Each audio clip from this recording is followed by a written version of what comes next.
Hello, everyone, and welcome to First Draft Friday. This is episode number 65. It's titled Plotting for Pantsers. I am your host with Authors A.I. My name is Alessandra Torre, and I am so excited to be joined today by sci-fi and fantasy author Lael Raphael. Welcome to the show. Do you want to tell the audience just a little bit about yourself? Well, thank you for having me. In terms of my writing career, if anybody has searched for me yet, I am not nearly as prolific as I would like to be. But over the last about 20 years ago, I started writing as a screenwriter, and over a number of good 10 to 15 years, developed from screenwriting into directing and then into production. There's a wonderful documentary called Tales from the Script. If anyone here has any aspirations or interest in screenwriting, highly recommend this documentary. One of the screenwriters in the documentary mentioned that he is a writer by passion, a producer from necessity, and a director out of artistic self-defense. I love that. Tales from the Script. I haven't even heard of this. So it's a documentary, and it is all about screenwriting? Documentary all about screenwriting. Okay. And I actually went, and my previous job had a lot of flexibility. I actually moved to New York for a summer, and I went to film school part-time, did 2 or 3 short films. And after that experience, I'm like, I am enjoying this so little that I'm just going to stop trying, and came back to writing. I hate to say it, but writing from a more traditional sort of thing. We'll be discussing Song of Ice and Fire and Game of Thrones a fair amount. And so George R.R. Martin apparently had a very similar experience. He was just a lot more successful than I've been so far. Yeah, so far, right. But science fiction, I have a technical background in aerospace engineering and nuclear engineering. I'm qualified to be chief engineer of a nuclear submarine. This is not that submarine. This is a historical submarine. Anybody with an interest in really interesting and not very publicized World War II history, USS Bard was commanded by Gene Fluckey and was one of the 6 Medal of Honor winning submarines from World War II. They sank a train. They were the only American servicemen to actually step foot on the Japanese mainland during the war. And I'll just leave it at that. He wrote a memoir called Thunder Below. Highly recommended. I got to meet him while I was at officer candidate school. So I try to write what would be reality-based fantasy, if you will, or hard science fiction. And the best example I can give for what hard science fiction is The Martian, where there's no new physics. Everything has to be within our current understanding, proven understanding, because as I might mention, there's the Alcubierre drive, which is a warp drive, which is now hypothetically possible, and actually works very similarly to the warp drive in Star Trek, but it requires negative mass. Not antimatter. Let me jump in, okay? Because I want to make sure that we talk about. We got to talk about what we're going to talk about. Yeah, we got to talk about what we got to talk about. So, segueing from there, theory. So we have the theory of the outstanding question, and I was at the Anchors convention that you so masterfully put on. And an outstanding question is sort of the theory of the outstanding question is the sort of the underpinning of the notion I've had for plotting for pantsers. And the idea is it's a double entendre. And the first one is that's just an outstanding question. Who is Kaiser Sose? You spend the entire movie usually. So the core definition of an outstanding question is a question that is out there and hasn't been answered. That's what you're saying. Well, it's a very good question. It's an engaging. Oh, okay. Oh, we're talking about outstanding. Outstanding. Outstanding, like you care, fantastic. Yeah, you care. Okay, a great question. Andre is that it is also a question that has not yet been answered. so that it is, as you just said, an outstanding question. It's an answer. It's a question that has yet to be answered. Now you can tease that, and what that does is, like myself, again, George R. R. Martin refers to himself as being a gardener, not an architect. I forget his terminology. I'm definitely much more the architect, like structurally, like to see how everything interacts, this properly motivated for that. Coming back around to, my origin in screenwriting, Adventures in the Screen Trade was written by William Goldman, who wrote Princess Bride, a number of different amazing novels that he also then adapted into screenplays. And one of his 2 points about the movie business or about screenwriting is that screenplays are structure, and that's it. You have to understand that you're building a structure and that your structure has to hang together. And that's one of those things I think when we talk about plotting by the seat of your pants, that you're just telling the story as you're developing it, as you're writing it down, as it's occurring to you, and just sort of taking notes of what's going on in your head. And that's a very enjoyable way of doing it. But when you go back and make changes, if you don't also change the things that got you to that point, all of a sudden, a naive reader, ideally a reader who has paid you money to read your story, is going to be like, wait, that doesn't make any sense, because back on page 7, he didn't need to do that. And what I'm trying to sort of flesh out with this idea of the theory of the outstanding question is, you have to do every genre has to do a certain amount of world creation. Even if you're just creating your characters, you have to know more about their background than your audience does.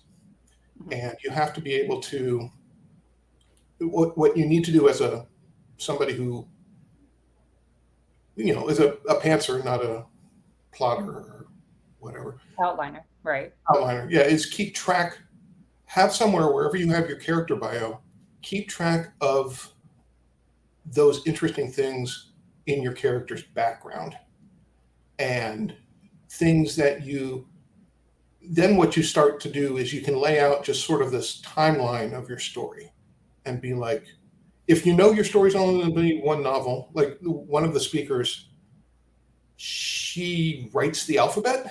And I was like, because I knew what she meant the minute she said that. And I'm like, okay, so you plot 26 novel arcs.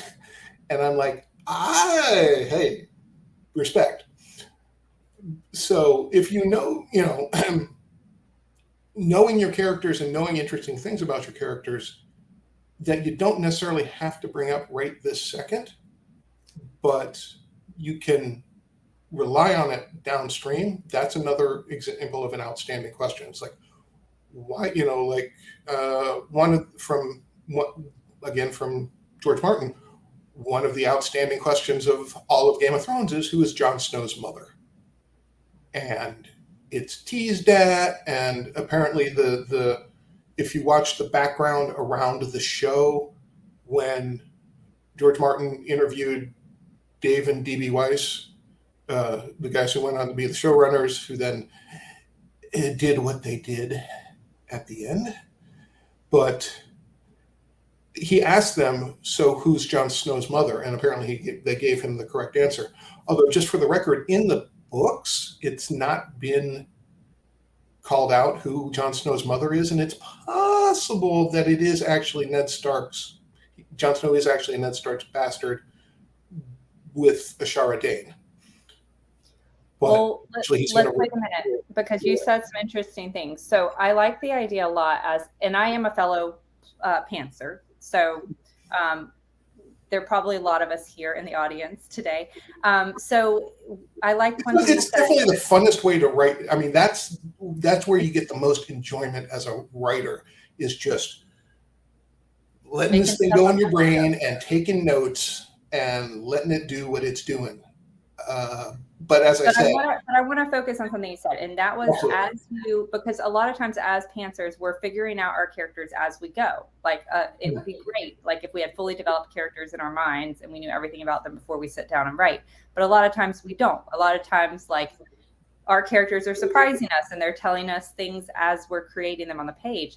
So I love the idea of kind of writing down every time you do figure out something, or every time you share with the reader in the plot, or in the writing, something about your character, writing it down. And it would be great to like indicate whether or not this is something you just know about the character that you haven't yet shared with them, and might not, or something you actually put down on paper. So then when you go down and you kind of look at everything you've written about this character, you can be like, oh, like these two things don't make sense, but it's okay because I didn't actually put that thing in the book, or these two things don't make sense and I put both of them in the book, so that's something that I need to go back and fix.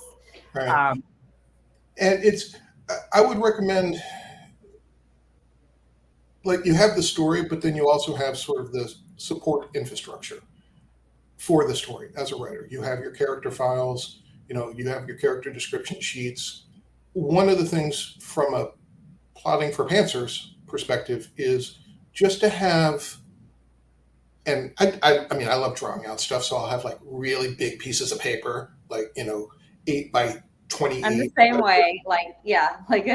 But you need to be able to see everything at once for that specific story. And then you also need to be able to see everything at once. If you know you're writing a series, like ideally, the thing I'm working on is A Year on the Moon, and that's going to be an interlocking story of a dozen different point of view characters over the course of a year living on a lunar mining colony in the year 2053. And so very, hard science fiction, everything's going to be possible. And that's going to be very much, 18 different things going on at the same time. That's very interesting to me. But for somebody who's writing, say, in your genre, where things are a lot more linear, yeah, and the character web is a lot tighter or a lot smaller. Cleaner, yeah. Cleaner, absolutely.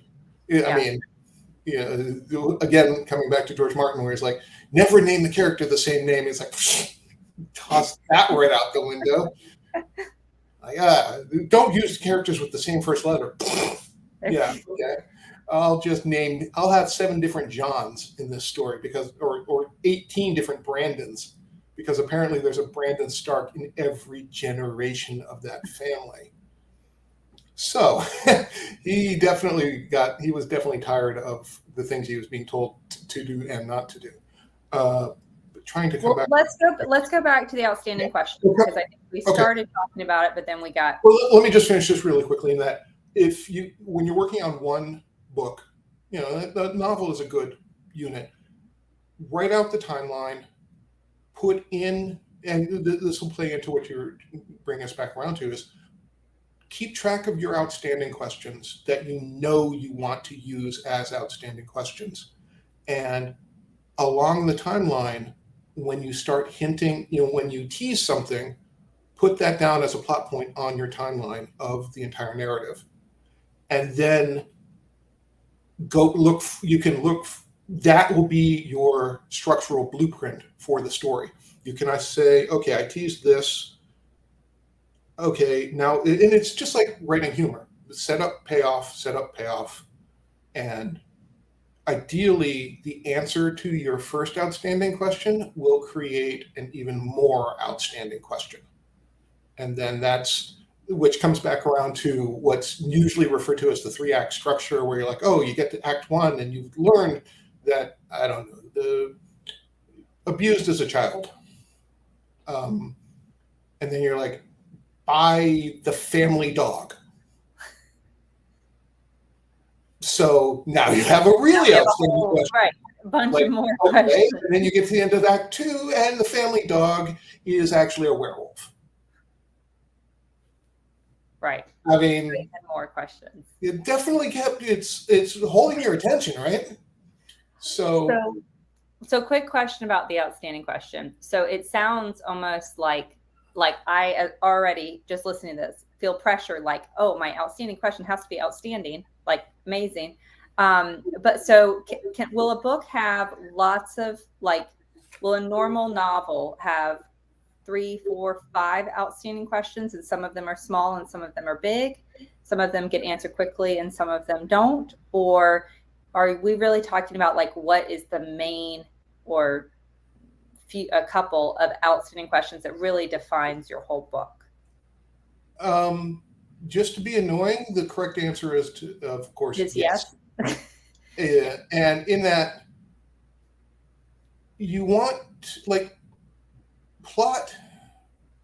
To me, one of the easiest ways to understand plot is it's just a bunch of threads that you weave together. And sometimes they don't have to go anywhere, and sometimes they don't have to be that big a deal.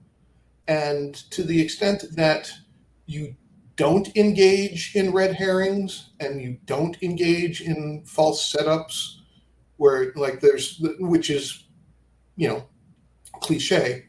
Like one of the cliches at the beginning of any action movie is, our hero is being stalked by another, burly man and then they, shake hands and hug and like, oh, you bastard, how good to see you again. Like, don't do that.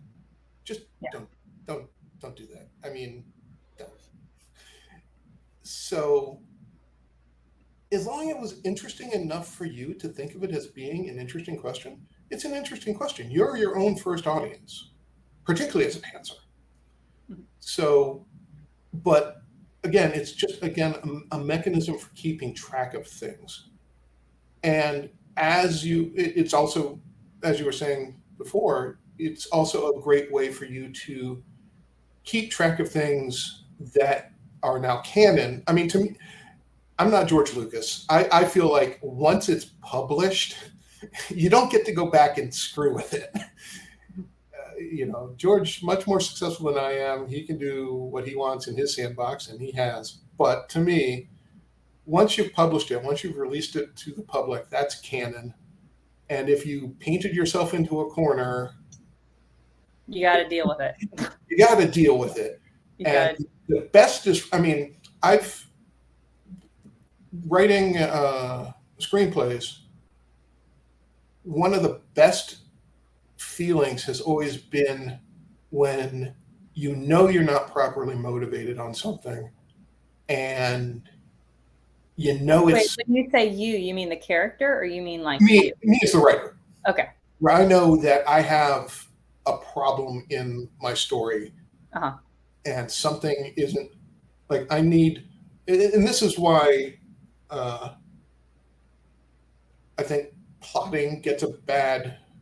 Well, it's where plotting gets a bad reputation, is that you will have your characters do stupid things to put them in the situation you want them to be in at the end. Right. And no, like it's to be meta for a second, not the Facebook kind, but to be meta for a second, there's an agreement between you and your audience. Mm-hmm. You're going to suspend a certain amount of disbelief in order to be entertained by this story. And I promise that this story will be entertaining. And if you have to force your characters to do stupid stuff, self-editing, it just violates. It's like it. Here's an example for me. 6 years in the Navy as a submarine officer. When they rebooted Star Trek, and they said, okay, all the characters that you know were in the very same academy class at Starfleet Academy. And I'm like, nope, done, out. You don't hand a 10 billion credit vessel of the line to a 19-year-old cadet. No. Cadet. Nope. Right. Nope. Not going there. Out. Just out. Completely out. And I mean, I've never actually been that big a Star Trek fan in the first place, but it's just one of those things where if you make such a fundamental error that you're alienating your potential audience for really no good reason other than you don't have a framework for keeping track of these things, then be better.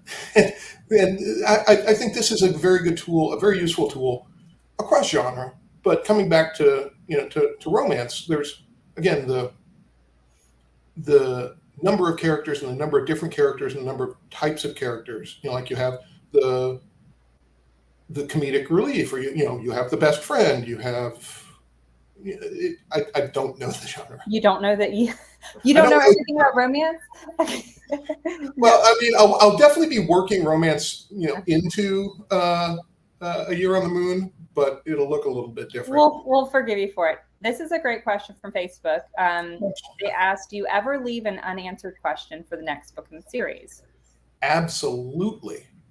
And coming back around to the notion of keeping track of things, if you know that you're going to be writing a series, have that second, or have one big piece of paper for each novel, but then have one big piece of paper for the entire series as you know it, and keep track of. And this is where, coming back around to that writing the alphabet author, where she knows that her lead character came back to her small town for traumatic reasons, but she's not going to get back into that until book J.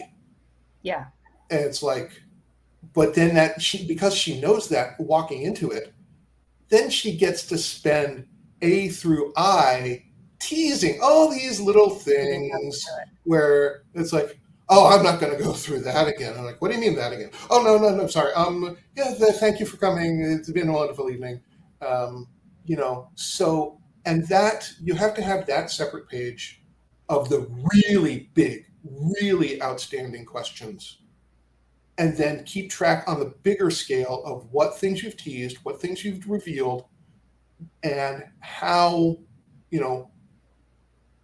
again, it's a timeline. So from here points to this, and then when you have this second revelation, it's properly motivated because you underpinned it coming back around to what you had in book 2 rather for book 3.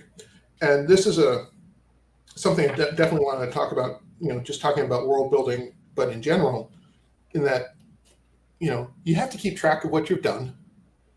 You need to keep it self-consistent, and then within that obviously fantasy or soft science fiction, it becomes a lot more, the self-consistency becomes a much bigger issue in those areas where you're writing your own rules for the universe and the laws of physics.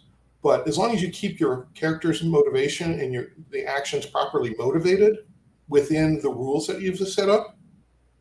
I have an equation, because I used to be a rocket scientist, and it says a self-consistent world,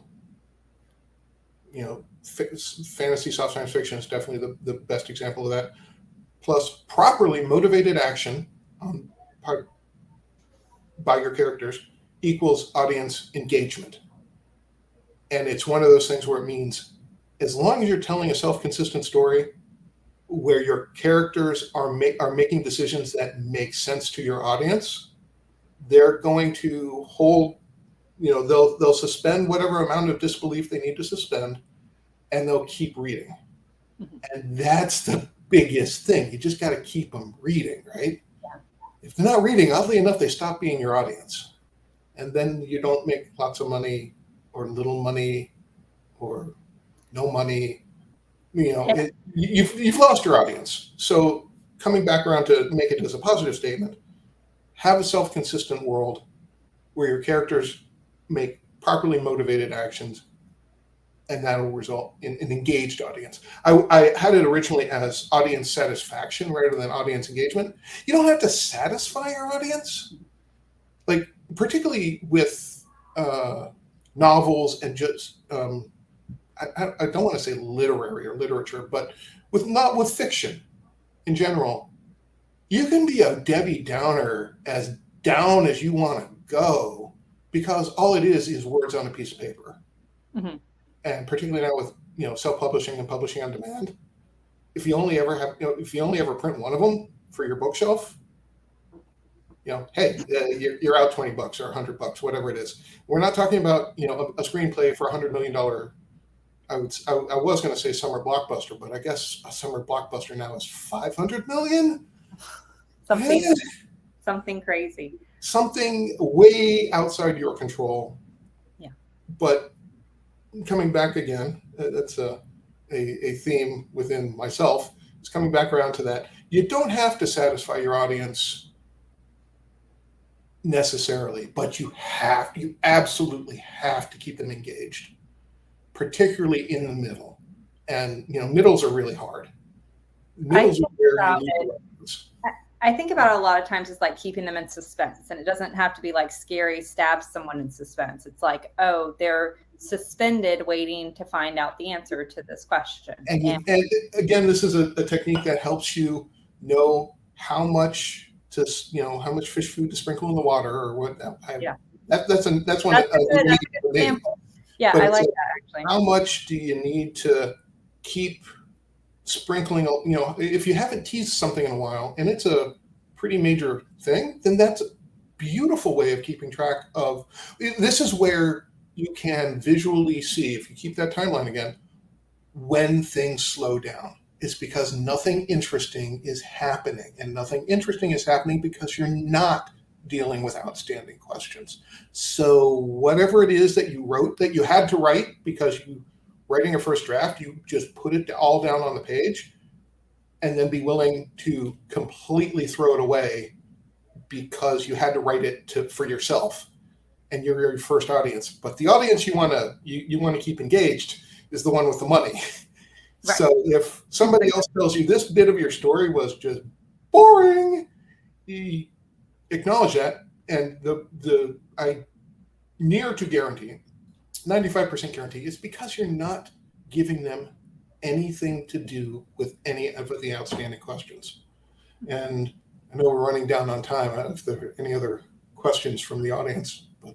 So just to connect this to plotting with pantsers, if I understand correctly, like we're pantsers, we hate outlines, right? But what we... Not me. I love outlines. But I'm a rocket scientist. Right. Well, I hate outlines. So... Fair. But if we know, like, oh, these are the questions, and as we're going, we're introducing new questions, those questions can kind of be your outline of sorts, because you're really just keeping track of your questions and how you're addressing those questions. What you've been talking, how you've been, what have you done to address those questions? And then again, coming back into that, keeping track of your timeline. Are your characters' actions and decisions properly motivated? Because if you have to go back and rip out, three chapters because they're boring, maybe there was one really important thing in those 3 chapters that you also ripped out that all of a sudden makes something that happened 7 chapters later what? Yeah. So having, keeping track of your nuggets, it's a breadcrumbs, if you will. Keep track of the important breadcrumbs, or more specifically, the golden nuggets, and try and leave a trail of golden nuggets on this, again, one big piece of paper, so that the important things that you have to have. Forms the structure of your story. And now we're back at screenplays, and we have completely come back around on ourselves with perfect timing. Well, we have one last question, but I think something you said that really spoke to me was if you are having a slow part of your story, it's probably because that part doesn't address the outstanding questions at all. So that really resonated with me. Okay, we're going to have to answer this question fast. Let's see if we can do it. From Michael, who also, by the way, said thank you for your service, and thank you so much for your service. You're welcome. Lael. Michael said, would you consider verbalizing any of the unanswered questions as cover blurb material, so as book description material? Absolutely. I mean, if you want good way of understanding it, go look. Again, coming back to screenwriting, the best way you can write a screenplay is from the log line out. And the log line is that 1-sentence description that they put in, TV guide listing or whatever it is, Amazon listing. You need to be able to summarize your entire fundamental question, if you will, or your hook, in 1 or 2 sentences. And so being able to have that unanswered question or that outstanding question, working that into your cover blurb is that it's like, then you've done your job explicitly well, because now your potential audience picking up the book, reads the cover, goes, all right, that sounds interesting enough for me to read the first page or the first chapter. And then as long as they're reading your stuff, that's all you want it to, it's keep the questions interesting so that they keep coming back for more answers. So short answer is yes, absolutely. I love that. Thank you so much. We had a fantastic show up today. So thank you to everyone who joined us live. Thank you so much, Lael, for talking through this with us. And if you're interested in finding you, do you have any idea when your first book under this name will be? I will let you know as soon as I do. You'll have to come back. Yeah, absolutely. On release day. So thank you to everyone. We'll be back in 2 weeks with another First Draft Friday. And in the meantime, if you'd like to meet Marlo, Marlo is our fiction-loving artificial intelligence who can give you editorial feedback on your book in just a few minutes. You can check her out for free at Authors.ai. And Marlo is not generative in any way. So Marlo does not generate fiction. She just analyzes it. So thank you so much. And we'll be back in 2 weeks.